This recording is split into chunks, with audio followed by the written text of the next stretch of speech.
Le travail en hauteur comporte de grands risques.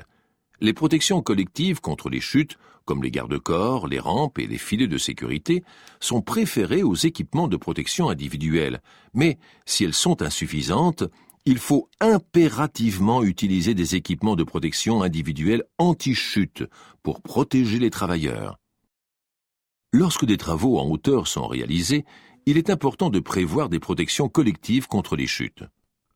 La hauteur à partir de laquelle ces protections sont obligatoires varie d'un pays à l'autre. Les protections collectives contre les chutes sont matérialisées par des garde-corps ou des barrières de sécurité. Lorsque l'on ne sait pas placer le garde-corps ou qu'il existe un risque de chute par-dessus la balustrade, par exemple pour les travaux sur toit pontu, un élément de recueil, comme un filet de sécurité, doit être prévu pour réceptionner le travailleur en cas de chute. Ces filets ont une largeur minimale et une distance maximale jusqu'au plancher de travail. N'oubliez pas que les protections collectives contre les chutes étant prioritaires aux protections individuelles, il est impératif d'utiliser les équipements de protection individuelle contre les chutes si une protection collective est impossible à placer. Une protection individuelle contre les chutes se compose de 3 éléments indissociables. Un harnais qui s'ajuste au niveau du bassin, une longe et un système d'ancrage. Le harnais est accroché au moyen d'un anneau à la longe, elle-même fixée à un point d'ancrage mobile ou statique. Si le point d'ancrage est mobile, celui-ci bouge le long d'une ligne de vie et la longe reste de même longueur.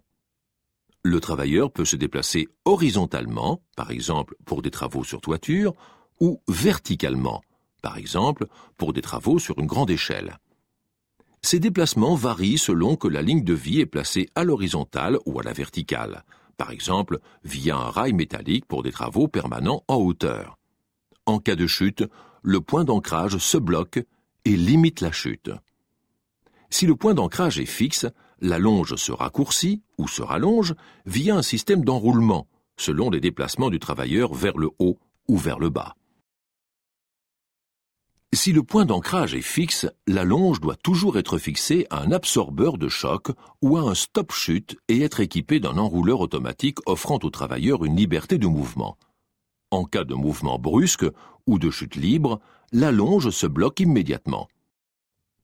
Avec le stop-chute, la victime reste suspendue et avec l'absorbeur de choc, la victime descend lentement jusqu'à ce qu'elle atteigne un plancher de travail.